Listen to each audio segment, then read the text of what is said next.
जोखू ने लोटा मुंह से लगाया तो पानी में सख्त बदबू आई। गंगी से बोला, यह कैसा पानी है?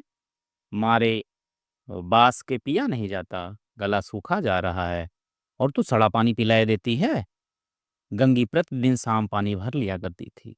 कुआं दूर था, बार बार जाना मुश्किल था। कल वह पानी लाई तो उसमें बदबू बिल्कुल ना थी। आज पानी में बदबू कैसी?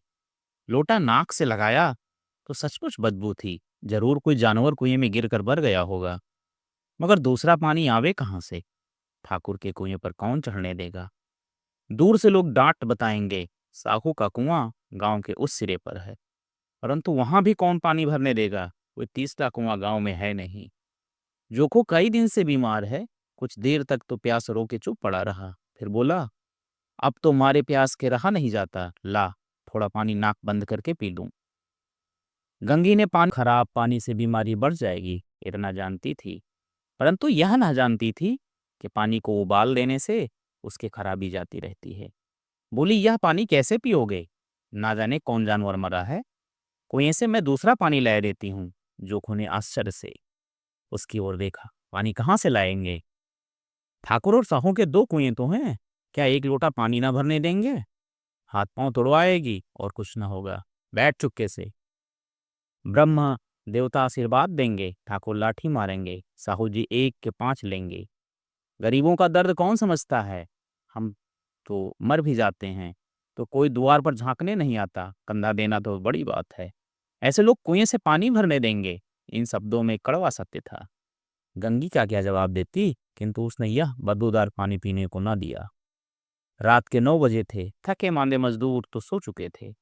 ठाकुर के दरवाजे पर 10-5 बेफिक्रे जमा थे। मैदानी बहादुरी का तो अब न जमाना रहा न मौका। कानूनी बहादुरी की बातें हो रही थी।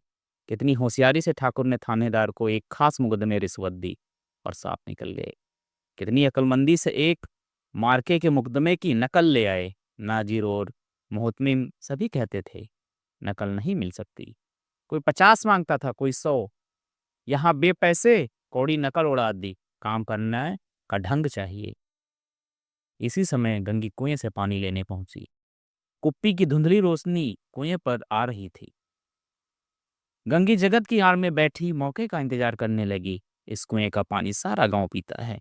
किसी के लिए रोक नहीं है, फिर ये बदनसीब नहीं भर सकते। गंगी का विद्रोही दिल रिवाजों, पाबंदियों और मजबूरियों पर चोटें करने लगा। हम क्यों नीच हैं और ये लोग ऊंच क्यों हैं? इसलिए कि ये लोग गले में तागा डाल लेते हैं। यहाँ तो जितने हैं एक से एक छते हैं। चोरी ये करें, जाल फरेब ये करें, झूठे मुकदमे ये करें। अभी इस ठाकुर ने तो उस दिन बेचारे गडरिये की भेड़ चुरा ली थी और बाद में मारकर खा गया। इन्हीं पंडित के घर में तो 12 मास जुआ होता है। यही साहू जी तो घी में तेल मिलाकर बेचते हैं, काम करा लेते हैं, मजूरी देते नानी मरती है। किस किस बात से हमसे ऊंचे हैं? हम गली गली चिल्लाते नहीं कि हम ऊंचे हैं, हम ऊंचे हैं। कभी गांव में आ जाती हूँ तो रस भरी आंखों से देखने लगते हैं, जैसे सबकी छाती पर सांप लौटने लगता है। परंतु घमंड यह कि हम ऊंचे हैं। कुएं पर किसी के आने की आहट हुई। गंगी की छाती धक धक करने लगी। कहीं देख ले तो गजब हो जाए। एक लात भी तो नीचे ना पड़े। उसने घड़ा और रस्सी उठा ली और झुककर चलती हुई एक वृक्ष के अंधेरे साये में जा खड़ी हुई। कब इन लोगों को दया आती है किसी पर? बेचारे महंगू को इतना मारा कि महीनों लहू थूकता रहा, इसलिए तो कि उसने बेगार न दी थी। इस पर ये लोग ऊंचे बनते हैं। कुएं पर स्त्रियां पानी भरने आई थी। इनमें बात हो रही थी, खाना खाने चलें, और हुक्म हुआ कि ताजा पानी भर लो। घड़े के लिए पैसे नहीं हैं। हम लोगों को आराम से बैठे रहकर जैसे मर्दों को जलन होती है।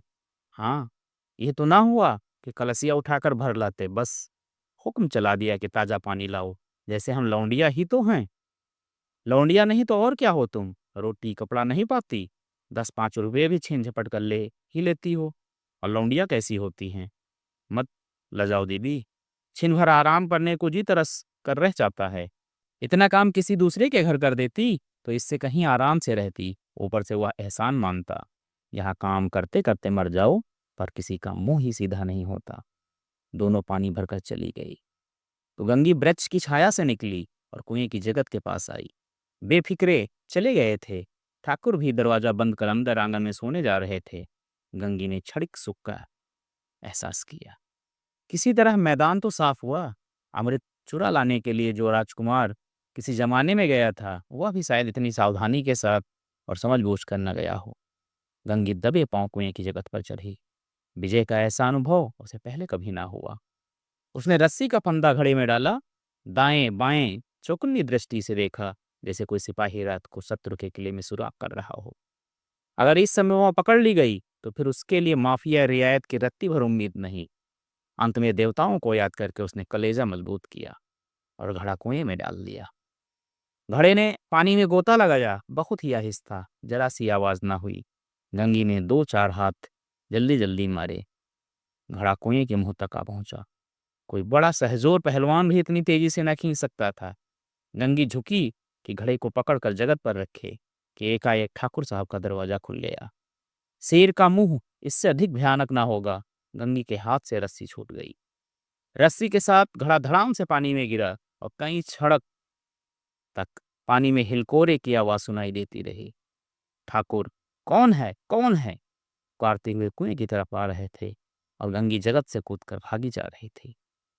घर पहुंचकर देखा कि जो खूह लोटा मुंह से लगाए हुए वही गंदा मैला पानी पी रहा है, बदबू वाला। दोस्तों, कैसी लगी कहानी? अगर कहानी पसंद आई हो तो हमारे चैनल को लाइक, सब्सक्राइब और शेयर करें।